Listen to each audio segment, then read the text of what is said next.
What's going on, guys? Welcome back to the channel. In today's episode, I'm going to show you guys how to install lowering bolts on your C5 Corvette, so stay tuned.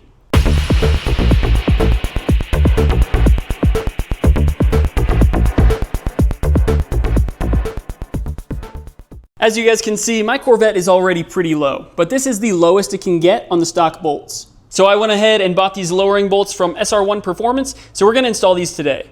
I do want to say with lowering bolts, you want to be careful because you can lower the car too far and then you'll bottom out your shocks. So you don't want to hurt your suspension and you really don't want to make your ride quality too rough. So I'm only going to lower it a little bit more than stock. And of course, by doing this, you run a higher risk of scraping the bottom of your car or bottoming out. So you want to keep that in mind as well. Honestly, the biggest reason why I'm doing this is for looks. I think that if I get rid of a little bit of this wheel gap by dropping it maybe another inch, it's going to look really aggressive. So let's go ahead and get started with the installation. First, we're going to do the rear lowering bolts. So we're going to take off our rear wheels and we're going to use these guys. So these are the rears and these are the fronts.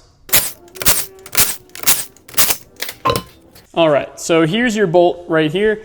So this one here is a 21 millimeter and the bolt head on the bottom here is an 18 millimeter. So I'm probably going to use a ratchet on this guy at the bottom and then just hit this with the impact and zip that off. My guess is that from what I've heard, these bushings are pretty stuck on here. So we'll probably have to use a ratchet and maybe some PB Blaster to knock this guy out. But there shouldn't be any tension on this spring here. So hopefully we can just kind of loosen this guy out, pull it out, and then basically just reinstall the new bolt. So first we just want to grab this clip at the top. Just pull that off just like that. And then we can start knocking this thing out.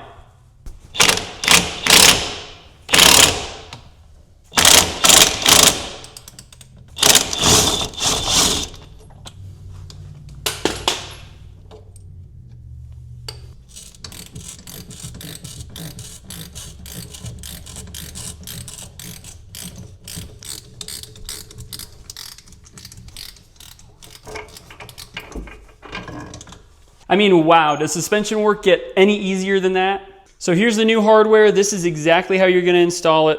So you have your small washer, then the big washer, and then the bushing. And it's the exact same on this one, only you've got the nut on the end. So now we're going to throw this guy in. And you can clearly see the difference between the OEM and then the lowering bolts. There's a lot more thread engagement on that guy.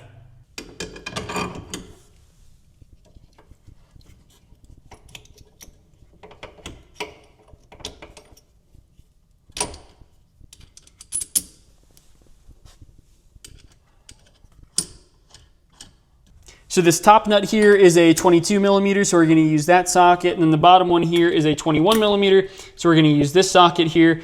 Basically what I'm going to do is I'm just going to tighten this guy up. I'm probably going to tighten it up like halfway, just that way it's snug.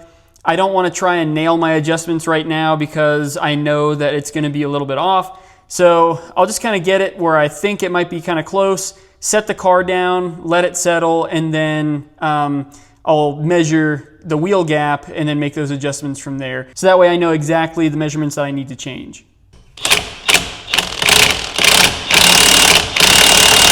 So there you go, that's what it looks like with the rear installed. So now you're just gonna do the exact same thing on the other side. Okay, so now we're up here at the front of the car. So in order to get access to the adjustment bolt here, that's it right there. So what we have to do is we are going to remove these 4 bolts here. That's going to allow us to pivot this out of the way. We also need to pull out these 2 shock bolts at the bottom here. Let's see if I can get you a better angle. So get those 2 shock bolts. And then on top of that, we also need to pull out this nut here and loosen this nut up here, so that way we can drop this and pull out the adjustment bolt. And then at that point, we can put in the lowering bolt. So these 4 up here are all 15 millimeter bolts.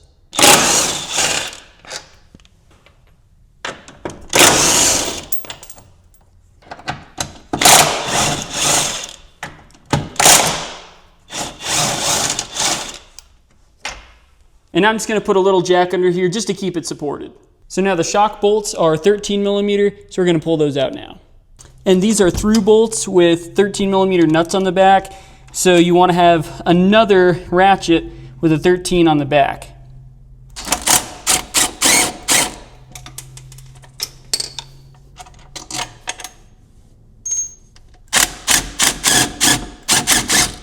Okay, so to loosen up the top nut on the sway bar and take off the bottom of the sway bar, what I do is I take a T40 and I put it in just like that.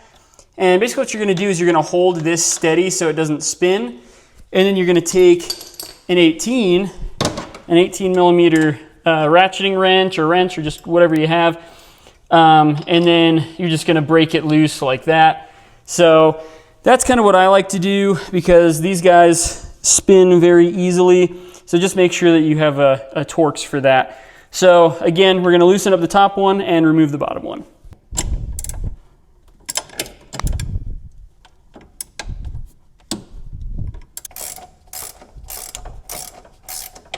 So now we're just gonna lower this down a bit and we're gonna remove that bolt.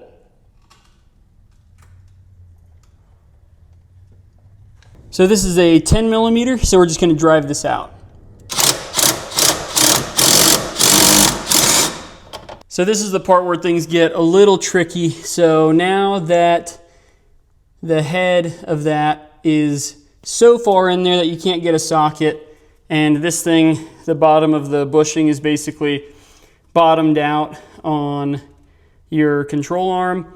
At this point you need to start getting a little creative. So kind of what I'm doing is I have a pry bar back here and I'm prying down on the control arm, so it's giving a little bit more room. You can see I've got a little bit more room there. So I'm going to do that, push down with the pry bar, and then at the same time I'm going to use my vice grips, grab the shaft of the adjustment bolt, and then I'll just turn it while I'm pushing down on the control arm. So it's a little bit hard to show you guys while I'm doing all of this, but this is working pretty well. So I'm just gonna keep doing this until finally this bolt is out. It's almost out. It's probably just got a couple more threads, if that. But at that point, then I'll be able to pull it out and install the new one. That took forever to get out. But as you guys can see, I chewed it up pretty good using the vice grips on it. But in comparison to the new one, there it is. So basically, this guy is the exact same as this guy, apparently, if you just get rid of this bushing at the bottom here. With this pad here, it's the exact same height. So if you wanted to, you could just buy the rears and then just modify these ones, and you basically have the exact same thing. However, because of how hard that was to get out and how much I chewed it up, I think I'm better off using the brand new ones. And also, from what I've heard, there were some recalls on these braking from the factory. I don't know if that's true or not. I haven't actually looked into it. I had just seen some comments on some other pages about it. So if that is the case, then I'd rather just get rid of these and replace them with these ones. Okay, so what I'm gonna do now is I'm gonna use the pry bar again to basically push up the leaf spring, and then at the same time, I'm gonna try and fish the new lowering bolt into the hole. Hopefully it'll go in a little bit easier since it's a little bit shorter than the stock one, but who knows? We'll see how it goes. I'm just gonna try my best to not smash my fingers here.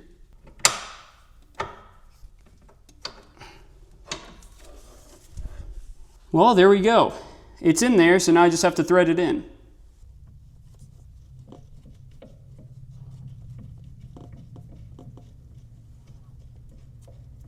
I tightened it all the way up so that way the car is at max low right now. Probably when I drop it, what I'll do is I'll raise it up just a smidge, but from what I can tell, my best guess is that it's going to be very close to maxed out in the front, just because I don't think that this lowering bolt really makes a huge difference over stock. It's going to have a little bit, it's going to be a little bit lower compared just because of that bushing, but it looked like to me it's going to be just around an inch, which is exactly what I'm going for. So now I'm going to reassemble everything in the reverse order from how I took it apart, and then we're going to do all the exact same thing on the other side. And this video would get super repetitive if I showed you the other side, so I'm not going to record that, but I'm going to show you guys once it's done. And remember guys, anytime that you raise or lower the car, you will need an alignment afterwards, so make sure to get an alignment after you're done doing this. Okay guys, it's now the next day and I got all the lowering bolts installed on the C5 Corvette, so let me show you how it looks. This thing looks absolutely fantastic in my opinion. So I actually didn't even have to do any adjustments after I put it onto the ground. I think that this height is perfect for what I'm looking for. It's just under that 2 fingers that I was talking about before. So yeah, this in the rear is perfect. It's maxed out in the front, and again, we are right at that 2 fingers. If I could lower it just a smidge more, that would be cool, but this is the max that it lets you go with the lowering bolts in the front. So overall, I'm super stoked with it. This is probably as low as I'd feel comfortable going with this car, at least with the driveway that I have for now. Later down the road, I might do coilovers or something like that, but for a budget option, these lowering bolts honestly did some pretty good work. And like I said, as far as the front bolts, I have it completely slammed in the front, and then on the rear, I actually left about an inch worth of thread up at the top, so I could lower the rear quite a bit more if I wanted to. But yeah, where I left it at about halfway down the thread, that's where I left it, and I put it on the ground, and it was actually perfect the way it was. I didn't even measure anything. I didn't mean for that to happen. It just ended up working out that way that I'm, pretty happy with how that looks. So I didn't even want to touch it. I think it's perfect. And since I'm not making any adjustments on the car itself, I'll show you guys outside of the car. So when you want to lower the rear bolts, basically what you're going to do is you're going to loosen these. So the further the nut is here to the top, that's going to be lower, right? So then if you drive the nut tighter on here, that's going to raise the car. So it doesn't matter if you loosen the bolt or loosen the nut, it's gonna achieve the same effect. Now on the front, it's gonna be a little bit different. So this is actually going to thread into your leaf spring, and then this pad here is going to push down on your control arm. So if the bolt goes all the way threaded up through your leaf spring, and there's only this much pushing down on your control arm, that's going to lower the car. So basically what you're going to do is you're going to loosen this, basically turn it counterclockwise. It's going to pull this up, and when it's pulled up all the way, that's going to lower the car. And then when you want to raise the car, you basically just drive it down, go clockwise, and that's going to push down on your control arm, raising it. So that's how those work. So basically, if you want to just slam your car, all you're going to have to do is loosen this, go counterclockwise all the way up until you can't anymore. And then if you just want to slam the rear, you're going to loosen the nut all the way up to the top until you have like maybe 1 thread or 1 or 2 threads of engagement left. You don't want to go so much that you can't get the nut on there, because then it's just not safe and you're going to break things. You want to still be able to thread the nut on there. But that's how you would slam that. So I wouldn't recommend with the lowering bolts. I probably wouldn't recommend going all the way down, because I think that would be way too low. Again, I still have about probably an inch of thread above mine, and you can see it's already pretty low. And I did drive the car to work today, so it did super great. Honestly, I was expecting to feel a lot more like bumps in the road and that kind of stuff. I was expecting the ride to feel a little bit more rough and aggressive, but really guys, I couldn't tell that much of a difference. I'm actually pretty shocked at how smooth it rides still. So in my opinion, this is not a bad upgrade. And the car looks so aggressive. I mean, come on guys, that looks so sick. But there you have it guys. That's how to install front and rear lowering bolts in your C5 Corvette. But let me know in the comments below what you think about these. That's all for this week, but if you enjoyed the content for today, make sure to leave a like and subscribe to the channel for future content. I'll catch you guys next week. Later.